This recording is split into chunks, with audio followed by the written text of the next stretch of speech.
Bismillahirrahmanirrahim. Assalamualaikum warahmatullahi wabarakatuh. Alhamdulillahilladzi hadana li hada wa ma kunna linahtadiya laula an hadanallah. Laqad ja'at rusulu rabbina bil haqq. Alhamdulillahilladzi ja'ala minna muslimin. Allahumma tawaffana muslimin la mubaddilina wa la mughayyirina bi rahmatika ya arhamar rahimin. Asyhadu an la ilaha illallah wahdahu wa asyhadu anna Muhammadan abduhu wa rasuluh. Allahumma salli wa sallim ala Muhammadin abdika wa nabiyyika wa rasulika nabiyil ummi wa ala alihi wa sahbihi ajmain amma ba'du. Fa ya ayyuhal hadirun usikum wa iyaya bi taqwallah faqad fazal muttaqun. Kama qala Allah fi Qur'anil azim, a'udzu billahi samil alim minasyaitonir rajim. Innad dina indallahil islam wa makhtalafa alladziina utul kitaba illa min ba'di ma ja'ahumul ilm baghyan bainahum wa man yakfur bi ayatillah fa innallaha sari'ul hisab. Al-ayah. Alhamdulillah tahdus bi nikmah. Puja, puji, dan syukur kita panjatkan kepada Allah yang masih menetapkan hidayah pada kita dalam menempuh dan menetapi agama yang diridhoi oleh Allah, yaitu agama Islam. Kenapa? Karena tadi disebutkan inna dina indallahil Islam. Sesungguhnya agama yang diridhoi oleh Allah hanyalah Islam. Salawat beserta salam semoga tercurah kepada Nabi besar Nabi Muhammad SAW yang telah memberikan hidayah petunjuk, yang memberikan petunjuk kepada umatnya mana yang benar, mana yang salah, mana yang harus dilakukan, mana yang harus ditinggalkan. Beliaulah Nabi yang sangat mencintai umatnya. Jangankan masih di dunia, sudah di akhirat saja Nabi itu terus saja yang dipikirkan adalah umatnya. Sehingga dalam satu riwayat Nabi itu sudah dipersilahkan masuk surga, cilincing catu di surga teh.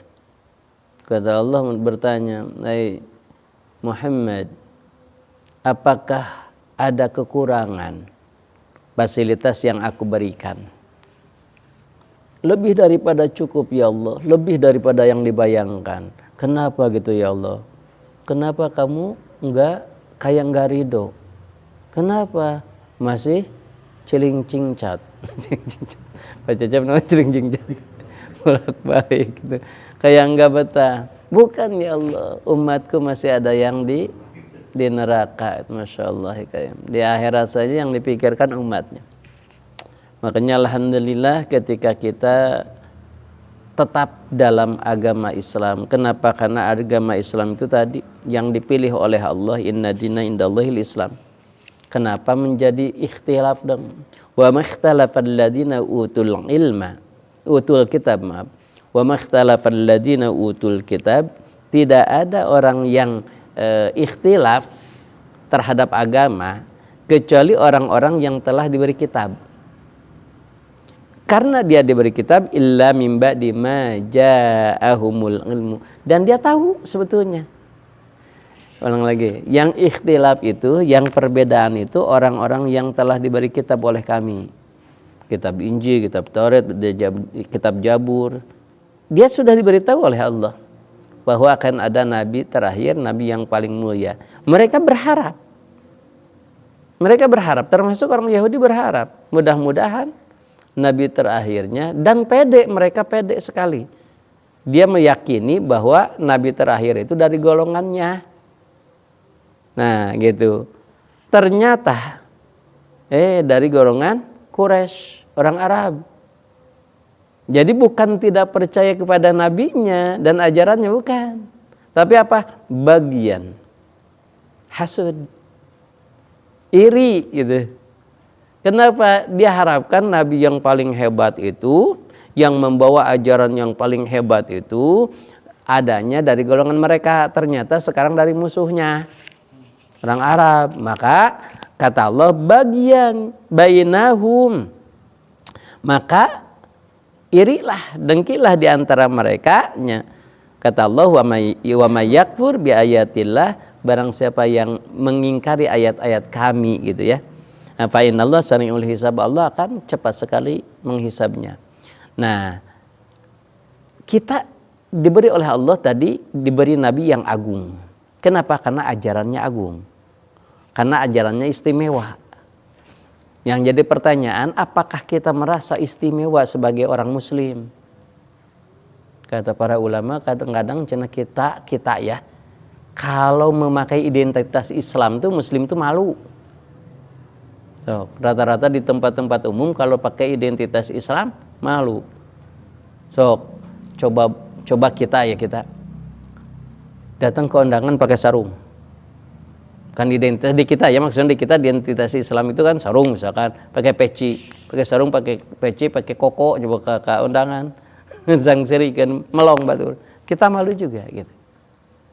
Pada identitas, pakai kerudung, pakai peci, kita di tempat-tempat umum pakai peci malu. Nah, bahaya itu. Padahal kita mulia, kata Allah itu tidak mungkin ada ya'lu wala yu'la. Islam itu tinggi, tidak ada yang bisa meninggikan lebih tinggi daripada Islam. Nah, makanya kita harus tahu dulu keistimewaan Islam itu apa gitu ya. Jadi apa keunggulan Islam itu gitu ya, kelebihan keunggulan Islam itu apa gitu ya. Yang pertama, sifat robbaniyah. Jadi agama Islam itu bersifat robbaniyah. Apa robbaniyah? Tuhan, ketuhanan. Jadi artinya Islam itu memiliki Tuhan, bukan tidak bertuhan, dan Tuhannya pun ahad.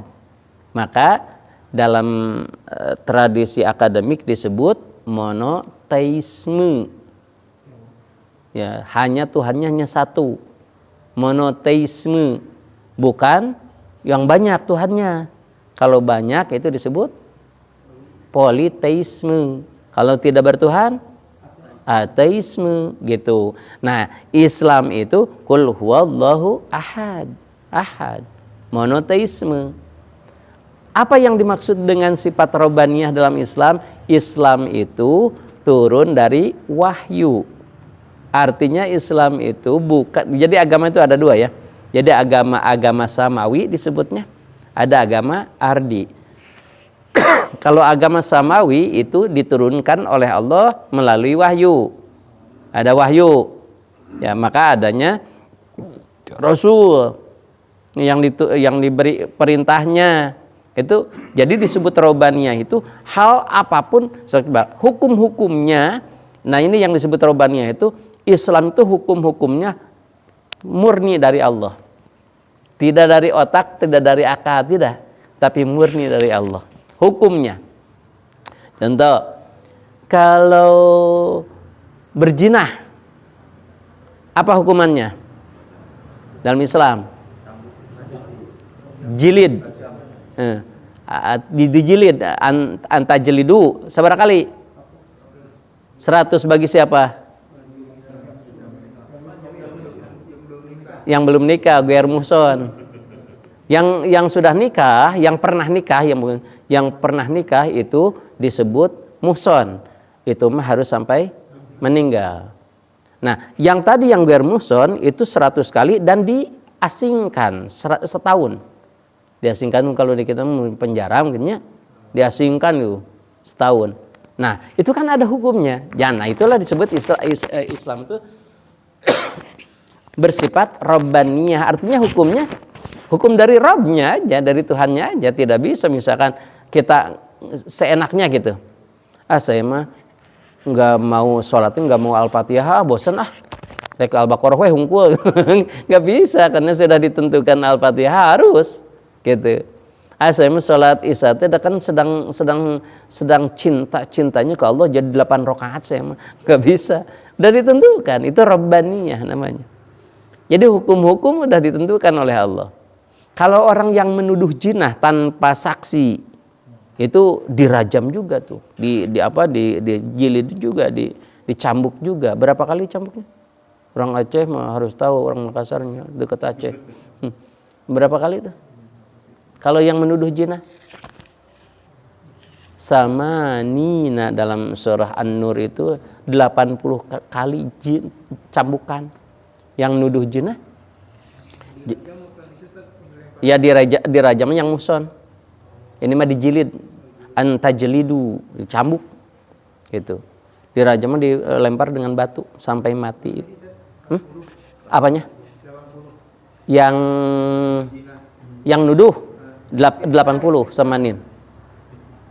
Tapi kalau yang dia lihat itu kan berarti kan bukan nuduh. Harus 4 saksinya. Kalau dia misalkan menuduh seseorang, itu harus ada 4 saksinya.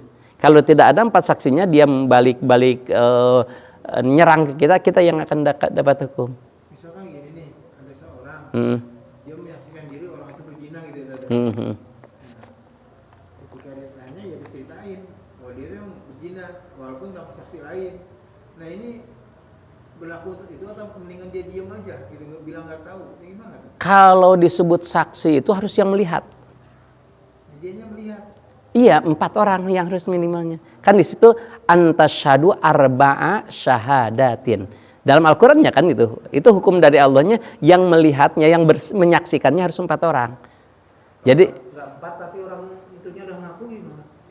ya tetap nggak bisa dihukum. Nggak bisa. Bapak cari teman dulu. Tah gitu. Maksudnya apakah dia mendingan nggak cerita atau gimana? Ya kalau dia misalkan dia ini dihukum di dunia ya. Ya misalkan dia ditanya, ini berzina enggak? Kemudian dia lihat, maksudnya nggak tahu, kemudian dia lihat gitu, gimana? Kita bisa bilang secara terus terang, saya lihat dia zina tetapi saya hanya melihat sendiri. Berarti hukumnya menurut dalam Islam dalam Al-Quran tidak kuat. Maka saya lihat, saya yakin saya lihat, tetapi hanya satu, makanya saya tidak akan lapor. Kenapa? Karena kalau lapor nanti dia balik lapor saya, gitu. Saya yang kena, gitu. Nah, itu bisa diijtihad. Apakah ketika di foto itu menyaksikan enggak yang lainnya? Nah, itu bisa jadi menyaksikan. Makanya kan harus syahadatnya yang bersaksinya yang 4. Kalau nggak salah Pak Ustadz, kalau kurang dari 4 itu disumpah. Ya. Demi Allah. Itu mah bukan di Al-Qur'an, tapi di fikih. Jadi kalau di fikih, misalkan kurang, itu bisa disumpah. Dan yang 4 juga harus disumpah. Demi Allah, dan orang harus beriman gitu. Man amana billah gitu. Itu. Jadi tidak tiba-tiba. Nah, itu hukum Allah. Nah, itu disebut dengan Islam itu rabbaniyah. Buktinya gini. Suatu ketika kan ada sahabat, ya Rasul, aku berzina. Apa buktinya? Hamil ya Rasul. Kan itu. Oh, kamu berzina ya? Iya ya Rasul, aku tobat. Saya silakan saya dijilid. Saya dicambuk gitu. Dan saya sudah punya suami, cuma sudah cerai gitu. Cambuk ya Rasul, aku tobat ya Rasul. Kata Rasul apa? Sok lahirkan dulu anakmu. Sok lahirkan dulu anakmu. Karena dia tobat benar-benar, terus menunggu sampai lahiran. Setelah lahiran kembali lagi. Ya Rasul, udah lahiran ya Rasul. Cambuk ya Rasul. Kata Rasul apa? Besarkan dulu anakmu. Karena tidak akan ada yang mengurus anakmu. Nah, kisahnya hanya sampai situ. Jadi nggak ada terusan bahwa dia dirajam atau dicambuk, enggak. Artinya ketika tidak ada saksi dan dia sudah taubat, sebetulnya kan intinya taubat kan gitu. Intinya taubat. Ketika dia itu nggak ada lagi tuh terusannya. Dia udah taubat gitu. Kalau kisah ini kan saya dengar akhirnya kan masyarakat Madinah tuh menghukumi dia mati. Terus akhirnya dibilang siapa Rasulullah, demi Allah katanya pahala orang maksudnya Mm-mm. dikali-kali Iya. besar ini gitu. Iya. Apa kita itu juga nyambung itu bukan? Iya betul itu. Itu saking taubatnya itu benar-benar taubatnya gitu. Itu diterima oleh Allah taubatnya, kemudian diampuni dosa-dosanya gitu. Itu di situ nyambung itu kisahnya. Nah, sekali lagi, jadi Islam itu sifatnya Rabbaniyah, artinya hukumnya dari Rabb. Tidak bisa dilogikakan. Kecuali yang puru. Yang puru itu yang cabang. Yang bagaimana contohnya yang cabang? Contoh misalkan, Allah menyuruh dzikir. Bukrata wasila pagi dan sore. Itu kan dalam Al-Quran itu bukrata wasila terus jangan pagi dan sore saya mah duhur juga, siang juga dzikir. Nah, itu mah puru namanya silahkan. Karena Nabi juga kan fi kulli ahyani, setiap detik, setiap saat, setiap renghap, setiap kecip dzikir gitu. Nabi juga gitu. Maka Aisyah bertanya, ya Rasul, nggak mungkin setiap detik, setiap saat, setiap renghap berzikir ya Rasul. Kenapa kata Rasul? Kan Rasul juga suka tidur. Apa jawaban Rasul? Ainani yanamani, dua mataku terkadang tidur, tapi hatiku tetap dzikir kepada Allah. Itu kelebihan Nabi gitu. Ya Nabi mah ketika tidur teh dzikir. Tapi memang kata Nabi, pada umumnya manusia itu ketika matanya tidur, hati juga ikut tidur. Pada umumnya. Kalau Nabi mah enggak. Kan Nabi mah pada umumnya kalau mata melek, bisa hati melek pada umumnya. Kalau matanya tidur, hati tidur. Pada umumnya tuh. Nah, Ali Nabi mah ketika matanya melek, hatinya melek. Matanya tidur, hatinya tetap melek. Beda sedikit dengan kita. Kalau kita ketika matanya melek, hati tidur. Apalagi ketika tidur kayak susah kita. Jangankan di luar ibadah loh. Ketika ibadah saja kita kan jarang sekali dzikir, jarang sekali kita mengingat maknanya. Makanya wajar kata Nabi, bacalah olehmu dalam sholat ayat yang mengena untuk ke hatimu, yang bisa dipahami olehmu, yang mengena, bukan yang ngawang-ngawang, bukan yang maknanya bisa enaklah cek kita gitu.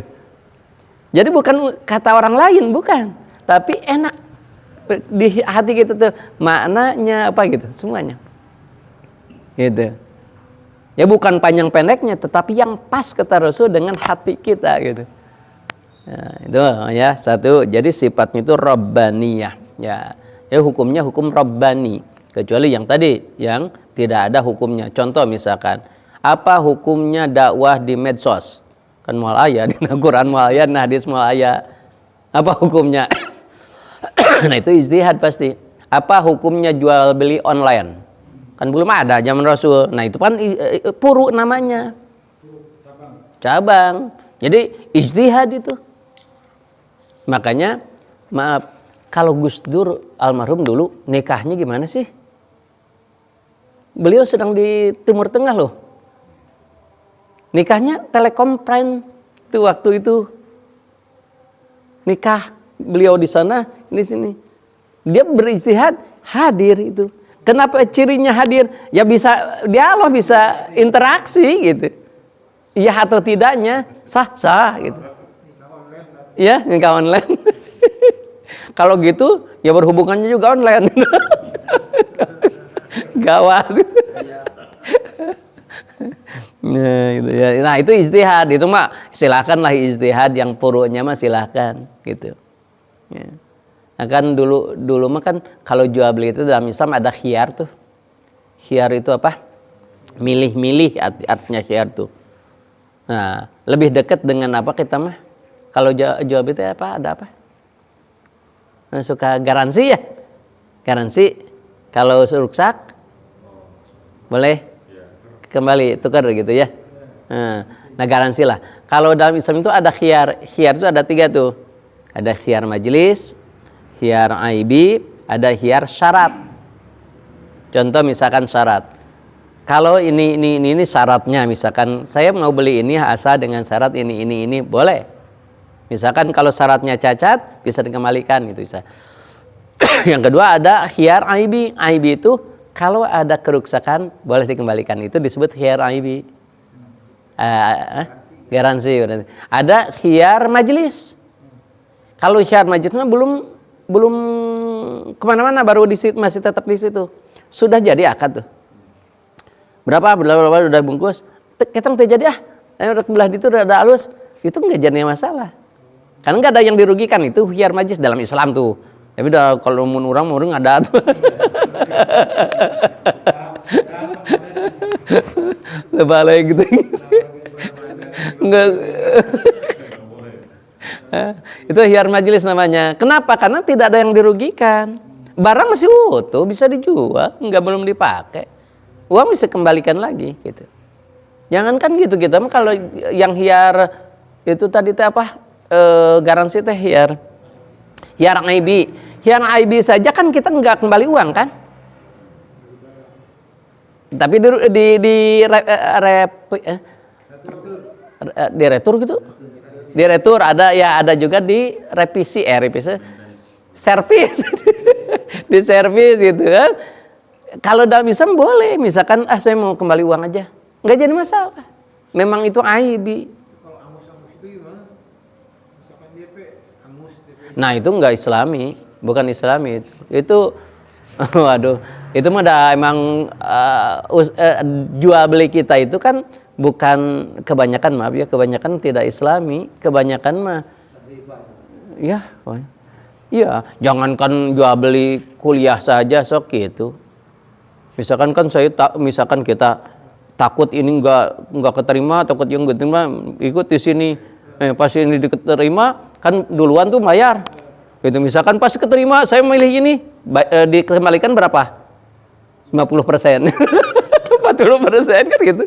Jangankan jual beli, sekolah saja. Siapa? Kasih tahu. Oh, gitu.